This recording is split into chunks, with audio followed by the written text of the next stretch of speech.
I am Jay Thomas, and today I will be talking to Penny Toms about her new novel, Shanachie, the Storyteller. We are at the Carnegie Art Centre in Kenmare. Now Penny, this is a wild, sometimes lovely, lightly romantic and sometimes shocking tale. What inspired you to write it? Well, what came first was the play, A New Year's Tale, which is a monologic play in 3 voices. And I was very fortunate to have the play produced in the United States. And when I heard those 3 voices talking and saw them, and I saw it all come together, and I thought, what is their backstory? What brought them to this place? And I was inspired to write Shanachie, the Storyteller.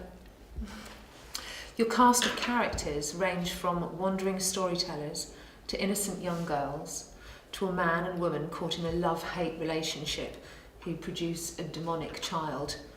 Did these characters spring out of your imagination, or are they based on real people? So, certainly they weren't based on anybody I knew in Kenmare. Or anybody at Terra Farm, my next door neighbors. Actually, when I was writing my first book, Thin the Veil, I spent a lot of time reading the classics, the Irish classics, fiction, nonfiction. I read about the legends, the stories. I read The Burning of Bridget Cleary and the story of the Carey babies, and the poetry, of course. And after a period of time, I was trusted enough to hear the old ones and their stories, which they told around the fireplaces and in the pubs. And all that became a part of me. It became part of my subconscious, and in a way it became part of my vocabulary, and it came out in the book. Ah. You've said the story came like automatic writing. Can you tell us what that was like? A bit scary, actually. As I said, I lived in Maybury Cottage, which had its own very real presence. And it was during Samhain, and in the wee hours, and I heard a voice talking to me, a woman's voice, and she was very assertive, and she wanted me to get up and record what she had to say. And so I took pen and paper, and I wrote down what she said, and she spoke in prose poems, and she spoke 40 stanzas exactly, and then she stopped. And I went back to bed, and about a week later, the husband decided that he had to have his word. And so I woke to his voice and wrote down what he had to say, and he spoke in 40 stanzas, and then he quit, and I went back to bed. And then finally, the last voice, the wife, woke me from my sleeping. And she spoke very slowly, and she was crying. Mm-hmm. And her story was so very, very sad, and I wrote that down. And when her 40 stanzas were over, I knew the play was finished. And I went back to bed. You've also written another book called Thin the Veil. Can you tell me what that was about? Yes, I became a hospice chaplain after I was a writer and editor for many years. And when Steve, my husband, brought me to Ireland, I knew that there was a book in it, as they say. And I realized that my patients live between 2 worlds, just like Ireland does, between the old religion and the new religion, between famine and Celtic tiger, between life and death. And in order to fully live, we have to stand in that liminal place that, like a doorway, is very present. And that's what the book is about. It's filled with anecdotes about my patients, some of them bittersweet, some of them funny really. And it's also about Celtic spirituality, and that's Thin the Veil. Are you working on anything new? Just finished a book called Living by the River, which is sort of, I call it the tough version of Thin the Veil, a little more difficult. It's a spiritual memoir, and I look at spirituality as the river, right here, right at our side view. Sometimes it overflows and sometimes it doesn't flow at all, but we have to keep it always present, and that's what that book is about. Oh. And lastly, will there be a follow-up to Shanachie? Bridget tells me there will be, so I have to wait and see what she has to say. Thank you very much, Penny Toms.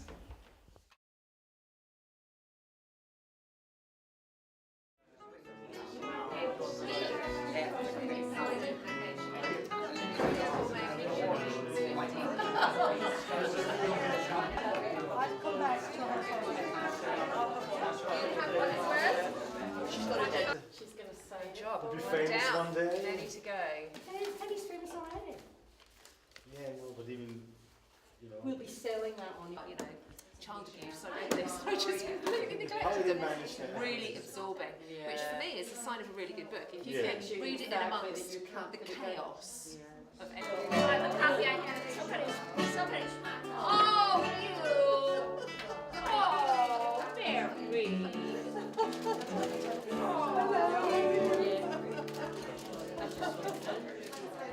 I read it just you were in What too? Well, I that's mine at home.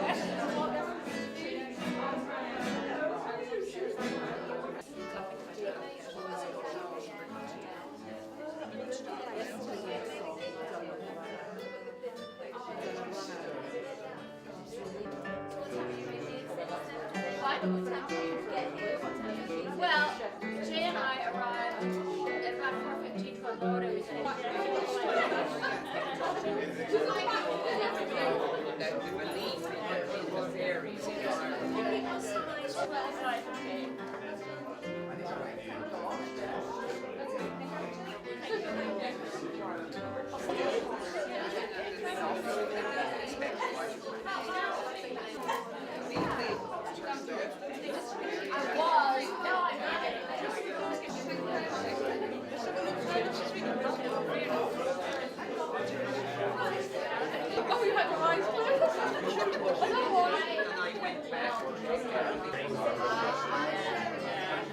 Where we got our. You guys see each other all the time. What is it? What is it? Yeah. I take space and each day. Have you read the new one? Have you seen the new one?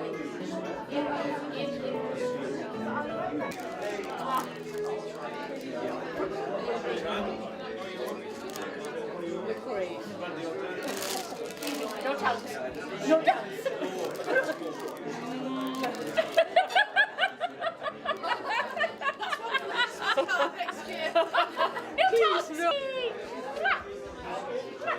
There's Mummy.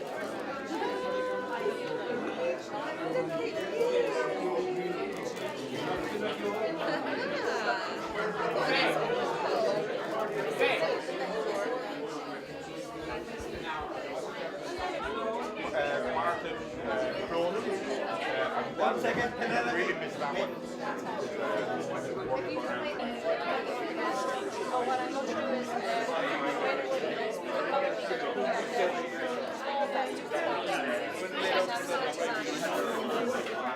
And if not, I wrote it down.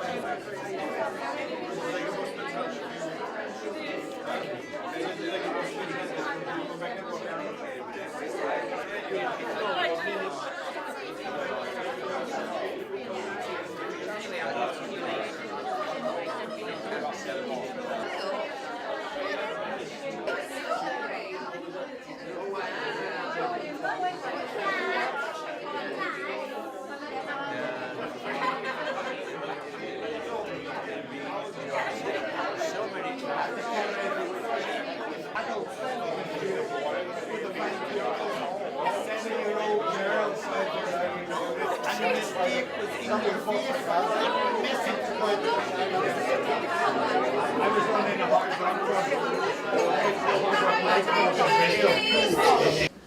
She is a true weaver of words. Ladies and gentlemen, please join me in welcoming the very talented Penelope Thomas. Thank you. We had a vote between the two of us. Should I read the beginning or should I read the nasty bits? We decided to read the nasty bits. Okay, so we are. So there we are. Now, it is. Is it still solid? It's, yeah, it is still. Is it still solid? I don't know. Come on, somebody here. Is it still solid? Probably still is anyway. So we're starting. This is the book. It's rather large, but this is probably 3/4 of the way in. And picture this. It's dark, and you're alone you're by yourself, and you're a wise woman, and you've got a couple of dogs with you because they've been given to you, and you're rocking, and you know that there's something out there, and it's haunting you, and it's haunting the town, and you have to do something about it. Maeve soon nodded off in her rocker in front of her peat fire. When the dogs whined, she woke with a start. The candle was out, and she sensed something beyond the window that wasn't human. She could tell by the tone of their whine that the two collies sensed it too. She told them, "Stay," and lit the candle once again, but it spurted out. She lit a bit of wood from the fire and walked to the door and slowly opened it, ready to face whatever lay beyond. The night was fine, and the stars bright in the cloudless sky. The moon lit her cottage in a gentle white light. She decided that she would keep the makeshift candle lit as long as she could, just in case she might need it. She knew the power of fire, and she knew the thing outside knew its power as well. She waited for whatever would approach her. Something that was no animal stirred beyond the bushes. Maeve, the wise woman, listened carefully. No, this was no hedgehog or fox, no hungry dog come for a nocturnal visit.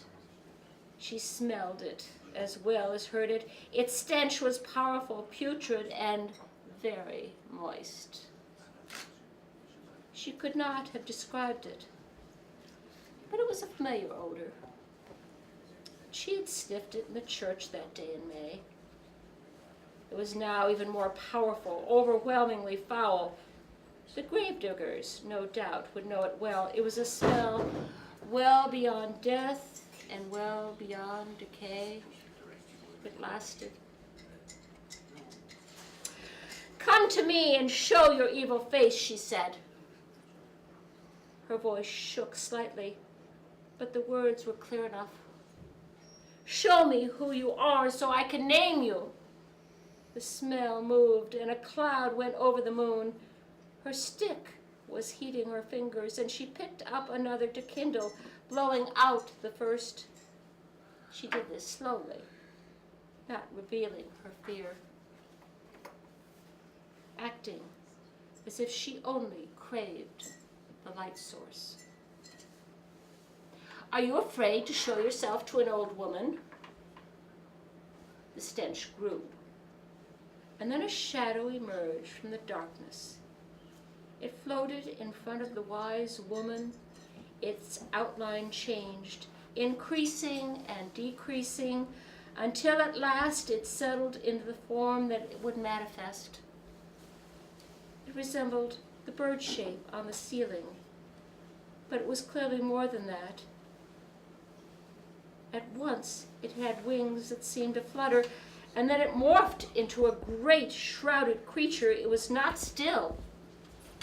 It changed again into what looked to Maeve like her own reflection, and then became the face of a young girl. Its power was strong to shape shift so often, Her light flickered and then died. She was left in darkness with the apparition. The thing, at last, was still. A dark, shapeless presence that oozed its vile breath in the still night air. Maeve, we meet again. First time, of course, your dear father was still alive. The words were not spoken, but were heard in the woman's mind. And then recently, didn't we have the pleasure of sharing some holy space at the old church down below? Me, it was, if I recall. You didn't like my little tricks with the Holy Sacrament. How did they taste to your wise woman's mouth? Did they fill your need or leave you hungry? I have never cared for the bread and wine myself. I prefer a larger repast. Oh yes, the incident at Christmas.